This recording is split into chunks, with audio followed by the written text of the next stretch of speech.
నమస్తే, నేను సిరి. నాడు నేడు గత ప్రభుత్వ హయాంలో నాడు నేడు అని చెప్పేసి స్కూల్ వ్యవస్థని, అది చదువుకునే వ్యవస్థని ఏదైతే ఉందో అది మొత్తం మేము మార్చేస్తామని చెప్పేసి మాట్లాడిన ఆ నేతలు ఏవైతే వచ్చాయో ఫండ్స్ అవన్నీ కూడా పక్కదారి వెళ్ళిపోయాయి అని చెప్పేసి ఇప్పుడైతే కూటమి ప్రభుత్వం ఒక ఆడిట్ అయితే చేస్తుంది. సో దానికి సంబంధించి మరిన్ని విషయాలు మనకు తెలియజేయడానికి ఈరోజు మనతో పాటు ఉన్నారు Janasena official spokes person Srinivas గారు. నమస్కారం సార్. సార్, నాడు నేడు సో దీనికి సంబంధించి గత ప్రభుత్వ హయాంలో స్కూల్స్ని అంటే తెలుగు మీడియం నుంచి ఇంగ్లీష్ మీడియమే కావచ్చు, దానికి వచ్చే ఏవైతే ఫండ్స్ ఉంటాయో అవన్నీ కూడా పక్కదారికి వెళ్ళాయి. అది అంటే అందరికీ తెలిసిందే ఏం జరిగింది ఏంటి అనేది. అయితే దీని మీద ఇప్పుడున్న కూటమి ప్రభుత్వం అయితే ఒక ఆడిట్ అయితే నిర్వహిస్తుంది. సో ఇంకా ఏమి జరుగుంటాయో కూడా మనకు తెలిసే అవకాశం ఉంది. సో దీని మీద మీ స్పందన ఏంటి సార్? గతంలో ఏం జరిగిందంటే అమ్మ, నాడు నేడు అని పేరు చెప్పి మొత్తం విద్యా వ్యవస్థలో మార్పులు తీసుకొచ్చేస్తున్నాం అని చెప్పేసి ప్రగలభాగపడినటువంటి గత ప్రభుత్వం స్కూళ్ళకి రంగులేసి ఇదే విద్యా వ్యవస్థ మార్పు ఉంది. ఇప్పుడు ఎందుకు ఆడిట్ చేయవలసి వచ్చిందంటే దాదాపు 8,230 కోట్లు ఖర్చు పెట్టారు వైఎస్ఆర్ కాంగ్రెస్ పార్టీ అనేది ఒక లెక్క. దాంతో సరే ఒక మౌలిక సదుపాయాలన్నీ పెరిగి అద్భుతమైనటువంటి వాతావరణం ఏర్పడిందా అని చెప్పి చూస్తే రేటింగ్స్ ఇస్తారమ్మా స్కూల్స్కి. అక్కడ ఉన్న మౌలిక సదుపాయాలు లేకపోతే అక్కడ ఉన్నటువంటి డ్రాప్ అవుట్స్ ఇలా ఉంది, అసలు విద్యా వ్యవస్థలో మార్పులు ఎలా ఉన్నాయని చెప్పి స్కూల్స్లో మార్పులు రేటింగ్స్ ఇస్తారు. రేటింగ్స్ ఇస్తే 5 అంటే 1, 2, 3, 4 5 స్టార్ రేటింగ్ అని ఉంటుంది. ఒక్క స్కూల్ కూడా 5 స్టార్ రేటింగ్ రాలా, ఒక్క స్కూల్కి కూడా 5 స్టార్ రేటింగ్ రాలా. పైగా 87 స్కూల్కి మొత్తం 0 రేటింగ్. అంటే కొన్ని నాటికి 2, 3 అలా వస్తాయి. 5 స్టార్ రేటింగ్ ఎవరికే రాలేదు. ఒక 87 స్కూల్స్కి అయితే మొత్తం 0 రేటింగ్. అంటే అసలు అక్కడ కనీస సదుపాయాలు కూడా లేవన్నమాట. ఇలా ఖర్చు పెట్టిందంతా 8,230 కోట్లు ఖర్చు పెట్టామని చెప్పేసి అని చెప్పుకుంటారు. అయితే అవన్నీ కూడా దాదాపు వీటిల్లో 3,000 కోట్ల రూపాయలు పక్కదారి మళ్ళీ అనేది ఒక లెక్క. సరే, ఏం జరిగిందనేది మనం మాటలతో చెప్పడం కాదు, ఒక ఆడిట్ చెట్టు చేయాలి అనేటువంటి ఉద్దేశంతో దాని మీద ఒక ఆడిట్ జరుగుతుంది. ఎందుకంటే ఖచ్చితంగా మౌలిక సదుపాయాలు కావాలి పిల్లలకి. ఆ టాయిలెట్స్ కానీ, బెంచీలు అని, బ్లాక్ బోర్డ్స్ అంతా రావాలి. ఖచ్చితంగా నీట్నెస్ పెరగాలి. అదేవిధంగా టీచర్లు అందరూ సరైన ఉండాలి అందుబాటులో అనేటువంటిది అన్నీ ఉండాలి. కానీ టీచర్లకి చదువు చెప్పే బాధ్యతల కంటే మిగతా బాధ్యతలు ఎక్కువ చెప్పారు. పొద్దున్నే బాత్రూములు ఫోటోలు తీయాలి, వాటిని అప్లోడ్ చేయాలి, ఇటువంటి బాధ్యతలు అన్నమాట. నేను దాంతో అదే వాళ్ళకేమో కొన్ని చోట్ల ఇది నెట్వర్క్ ఉండేది కాదు. నెట్వర్క్ ఉండేది అప్లోడ్ చేయకపోతే ఇక్కడ వాళ్ళకి ఆబ్సెంట్లు పడతాయి. దాంతో అదే పని ఉండేవారు చదువు పక్కన పెట్టి. ఇంకా దాంతోపాటు మనకు తెలుసు, మేము పిల్లలకి చిన్నప్పటి నుంచే ఇంకా ఇంగ్లీష్ మీడియం, ఇంకా అద్భుతమైనటువంటి దొండపూడి స్కూల్ తెలుసు కదా మనకి, వాళ్ళ మాట్లాడిన భాష అద్భుతమైనటువంటి ఇంగ్లీష్ లేకపోతే ఇంకా లేదు అనేటువంటి మాటలు కూడా మాట్లాడి చేసి వచ్చారు. పోనీ చదువు చెప్పే టీచర్లకైనా ఇంగ్లీష్ వచ్చా అంటే ఇంగ్లీష్ రాని టీచర్లతోటి ఇంగ్లీష్లో పిల్లలకి ఇంగ్లీష్లో చెప్పాలి. ఎలా వస్తుంది? ఏం వస్తుంది అసలు? ఒక పక్క నుంచి ప్రపంచంలో అన్ని దేశాలు కూడా ప్రాథమికంగా ఉన్నటువంటి పిల్లలకి 5వ తరగతి వరకు వాళ్ళకి మాతృభాషలోనే విద్యాబోధన జరగాలని ఒక లెక్క ఉంది. కాదు, ఈరోజు మారుతున్న ప్రపంచంలో మారుతున్న సమీకరణాల ప్రకారం ఖచ్చితంగా అందరూ ఇంగ్లీష్ ఇంగ్లీష్ మాట్లాడొద్దని ఎవ్వరూ అనట్లా. ఇంగ్లీష్ నేర్చుకోవాలి.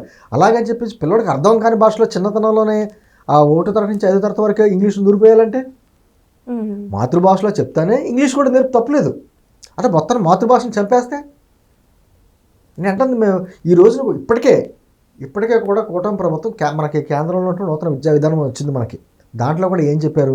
ప్రాథమిక స్థాయి విద్యా బోధన స్థానిక మాతృభాషలోనే ఉండాలనేది చెప్పారు. దానికి కూడా ఆమోదం చెప్పింది, ఆ బిల్లు కూడా ఆమోదం చెప్పారు ఇక్కడ. కానీ ప్రణాళికలు చెప్పి దాంట్లో మాత్రం అది అమలుపరచడం. ఈ రోజున ఇదేనని కాదు, నాడు నేడని మనం ఇప్పుడు చెప్పుకుంటున్నాం, కానీ అనేకమైనటువంటి వాటికి వచ్చిన నిధుల్ని ఎటు డైవర్ట్ చేసేసారో అర్థం కాని పరిస్థితి. మన కలెక్టర్స్ మీటింగ్లో కూడా స్వయంగా కలెక్టర్లే చెప్పారు, కేంద్రం నుంచి కొన్ని నిధులు వచ్చినాయి కానీ మన ఖజానాకి చేరుకున్నాయని, ట్రెజరీలో ఉన్నాయని. మరి ఉన్నాయా అంటే లేవు. మరి ఏమైనా తెలియదు. అంటే ఒక ఆర్థిక వ్యవస్థని చిన్నభిన్నం చేసుకుంటూ వచ్చేసారు. విద్యా వ్యవస్థలో మార్పులు అంటే వాళ్ళకి రేపొద్దున పిల్లోడు బయటకు వచ్చిన తర్వాత తన కాళ్ళ మీద తాను నిలబడేటువంటి వ్యవస్థ తీసుకురావాలి. అంతేగాని పట్టించేసి రాయించేసేటువంటి ర్యాంకులు చూడు, ఒకటి మనకి వస్తాయి కదా యాడ్లు, ఇప్పుడు వస్తాయి సార్, 2 అని. ఏమొచ్చిందిరా 5 నిమిషాల కుర్రోడికి ఏమీ తెలియదు. ఆ సర్టిఫికెట్స్ బయటకు తీసుకొచ్చి ఎక్కడికన్నా వాళ్ళకి ఉద్యోగానికి వెళ్తే వేరే అసలు వేరే ఏముండవు. వేరే ఊరికి వెళ్తే Skills మాత్రం లేవు, కష్టం. skills లేవు చదువులు. ఇప్పుడు విద్యా వ్యవస్థలో మార్పులు అంటే అవి ఖచ్చితంగా మౌలిక సదుపాయాలు ఉండాలి, మౌలిక సదుపాయాలు ఉండాలి. దాంతోపాటు కనీసం నైపుణ్యాలు కూడా ఉండాలి. నైపుణ్యం చదువులు ఎందుకు? చదువుకుని వద్దు బయటకు వచ్చి ఏం చేస్తాడు? ఇన్ఫోసిస్ నారాయణమూర్తి గారు ఒక సందర్భంలో ఒక మాట చెప్పాడు. ఆయన ఇన్ఫోసిస్ పెట్టిన టైంలో ఈరోజు దేశంలో ఇక్కడ రాష్ట్రాన్ని కాదు భారతదేశంలో చాలా ఇంజనీరింగ్ కాలేజీలు పుట్టగొడుగులో వచ్చినాయి. బయటకు వచ్చిన దాంట్లో 80% మందికి ఉద్యోగాలు తిరిగి పనికిరాలన్నాడు. అదే కొంతమందికే ఆ ఉద్యోగాలకు పనికొస్తే వాళ్ళకి నైపుణ్యాలు చాలా తక్కువ మంది అని. ఊర్ల నుంచి వస్తారండి, బీటెక్ చదివో ఎంటెక్ చదివో అని చెప్పి అంటారు. సరే ఒక 5 నిమిషాలు ఏదైనా సబ్జెక్ట్ మీద మాట్లాడమంటే అవగాహన ఉండదు. సర్టిఫికేట్లో చూస్తే వాళ్ళకి 90%, 100% రిజల్ట్లు. ఎందుకు ఉపయోగలేని? అది కూడా బట్టి అంతవరకే. ఎన్ని విద్యా వ్యవస్థలో ఉన్నటువంటి మార్పులు అంటే అటువంటి తీసుకురావాలి. అంటే ఇక్కడ సార్ ఇక్కడ గురువులది కూడా తప్పే ఉంటుంది కదా సార్. ఎందుకంటే వాళ్ళకి బోధన అనేది వీళ్ళకే సరిగా తెలియకుండా వీళ్ళు బోధించడం అవుతుంది. వీళ్ళు కూడా బట్టి ఇది ఇంపార్టెంట్ అని చెప్పేసరికి అవే చూసుకోవడం జరుగుతుంది. ఏదైనా కూడా ఫస్ట్ నుంచి వెళ్ళి కరెక్ట్ లేదేమో అనిపిస్తుంది సార్. అంటే వ్యవస్థలో మార్పులు లేదమ్మా, మనకి విద్యా వ్యవస్థలోనే సరైనటువంటి మార్పులు లేకుండా ఎలా అయిపోయిందంటే కొన్ని స్కూల్స్ చూడండి, పిల్లలు 100 మంది ఉంటే టీచర్ ఒకళ్ళో ఇద్దరే ఉంటారు. అవునవును. కొన్ని స్కూల్లో ఏంటంటే 5 పిల్లలంట 10 మంది టీచర్లు ఉన్నారు. ఏం చేయాలి? ఒక్కొక్కరు ఇద్దరు టీచర్లు ఒక పిల్లలు కూర్చోవాలి. అంటే ఒక సరైన సిస్టమ్ లేదు. పోనీ విద్యా వ్యవస్థలోకి మనకి ఏమైనా ఖర్చు పెడతలేదా ప్రభుత్వాలు అంటే? వేల కోట్లు ఖర్చు పెడుతుంది.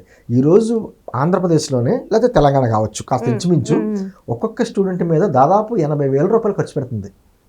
ఏడాదికి 80,000 రూపాయలు కేవలం ప్రభుత్వం ఖర్చు పెడుతుంది. కానీ దాంట్లో మెజారిటీ ఎవరికి పోతుంది? టీచర్లు జీతాలు కావచ్చు, వేరే వాళ్ళకి పోతుంది. ఏంటంటే ఒకప్పుడు బతకలేక బడిపంతులు అనేవారు. ఇప్పుడు ఆ పరిస్థితులు ఏమి లేవు. చక్కగా మంచి ఉద్యోగ వాళ్ళకి జీతాలు ఉన్నాయి, జవాబుదారీతనం లేదు, ఖచ్చితంగా జీతాలు పడిపోతూ ఉంటాయి. ఏంటంది అలా లోపం ఆడలేదు, వ్యవస్థలో ఉంది లోపం.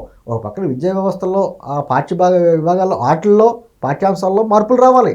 అదేవిధంగా టీచర్లలో కూడా గతంలోనే ఖచ్చితంగా పిల్లల మీద ఒక శ్రద్ధ అంటూ ఉండి ఒక టీచర్లోనే ఒక విధమైనటువంటి గురుభావం కూడా ఉండేది. ఇప్పుడు అది లేదు. ఇప్పుడు వ్యాపారం అయిపోయింది.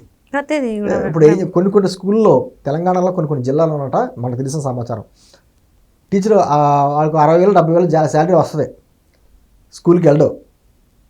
ఒక 10,000 15,000 వచ్చి నిరుద్యోగులు ఉంటారు కదా, వాళ్ళతో పంపించి క్లాసులు చెప్పించుకుని ఇటు బయట వ్యాపారాలు చేసుకుంటారు. రియల్ ఎస్టేటో లేకపోతే చిట్టి వ్యాపారం ఇటు చేసుకుంటూ ఉంటాడు.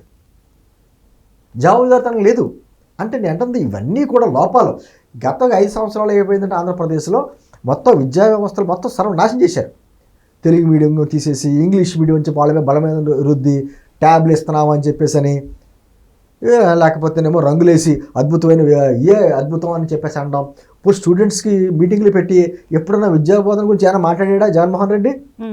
స్టూడెంట్స్ మీటింగ్లో కూడా పవన్ కళ్యాణ్ గారి పెళ్ళిళ్ళు, చంద్రబాబు గారి వయసు, ఇదే పిల్లల మీటింగ్లో కూడా. ఏంటంటే ఈ రోజుకైనా ఖచ్చితంగా గత ప్రభుత్వంలో జరిగిన లోపాల మీద ఆడిట్ జరగాలి. ఏ శాఖ అయినా ఈరోజు నాడు నేడు దాని మీద దృష్టి పెట్టారు లోకేష్ గారు. ఖచ్చితంగా దాదాపు 8,000 కోట్ల రూపాయలు అంత ఖర్చు పెట్టి ఏమైపోయిన డబ్బు అంతానో ఆ స్కూల్కి వెళ్తుంటే మళ్ళీ యథావిధి పరిస్థితులు ఉన్నాయి అనేటువంటి చూడాలి. డ్రాప్ అవుట్స్ పెరగకుండా చూడాలి. ఈ రోజున డబ్బు ఎంత లేని వాళ్ళకైనా తల్లిదండ్రులకి పిల్లల్ని చదివించుకోవాలనేటువంటిది పెరిగింది. ఆ కాన్సెప్ట్ బాగా సప్పైనా చేసి దగ్గరలో ఉన్న ప్రైవేట్ స్కూల్స్కి పంపుతున్నారు. ఎందుకు గవర్నమెంట్ స్కూల్ పంపట్లేదు? పైగా ఏమైపోయిందంటే గవర్నమెంట్ స్కూల్లో పంపిస్తే అదేదో తక్కువతనం కూడా అయిపోయింది. మీ పిల్లలు ఎక్కడ చదివిస్తున్నాం అంటే పలానా స్కూల్లో ప్రైవేట్ స్కూల్లో అంటే గర్వంగా చెప్పుకున్నారు తప్ప దగ్గరలో ఉన్న గవర్నమెంట్ స్కూల్ పంపట్లా. ఎందుకు పంపట్లేదంటే కేవలం అక్కడ జవాబుదారీతనం ఉండదు, సరైనటువంటి వసతులు ఉండవు అనేటువంటి భావంతో అయిపోయింది. ఈ రోజు నా పరిస్థితి మారాలి. కార్పొరేట్ స్కూల్స్తో పాటు సమానంగా గవర్నమెంట్ స్కూల్లో కూడా వ్యవస్థ మారాలి. అందుకని ఆ వ్యవస్థ మారే కార్యక్రమం ఈరోజు కూటమి ప్రభుత్వం తీసుకొస్తుంది. ఖచ్చితంగా మా బిడ్డ గవర్నమెంట్ స్కూల్లో చదువుకున్నా కూడా అద్భుతంగా అక్కడ విద్య అందుతుంది అనేటువంటి వ్యవస్థ రావాలి. దాంతోపాటు పేదల పిల్లలకి అది ఎక్కువగా వెళ్ళేది. వాళ్ళకి మధ్యాహ్న భోజన పథకం. ఇప్పుడు చూడండి ఇంటర్మీడియట్ చదివే పిల్లలకు కూడా డొక్క సీతం గారి పేరు మీద మధ్యాహ్న భోజన పథకం పెట్టారు. అక్కడ చక్కటి ఆహారం అందిస్తామంటే తల్లిదండ్రులకు కూడా కొంచెం ఇంట్రెస్ట్ పెరుగుద్ది. అంటే కొన్ని వేల రూపాయలు అప్పులు పాలైపోతున్నారు ప్రైవేట్ స్కూల్లో చదివించలేక. ఆ వ్యవస్థలో మారాలి. ఏదేమైనా గత ప్రభుత్వంలో జరిగినటువంటి అన్ని శాఖల్లోనూ ఏ విధమైన ఆడిట్ జరగాలో అదే జరుగుతుంది. ఇప్పుడు నాడు నేడు పెట్టి ఈ స్కూల్ విషయంలో కూడా Right. మొత్తం లెక్కలన్నీ తెరుస్తారు. మరి తెలియాలి కదా ఏం జరిగింది ఏంటి అనేది కూడా తెలియాలి కదా, అవన్నీ లెక్కలన్నీ బయట పెడతారు. Right right thank you so much sir.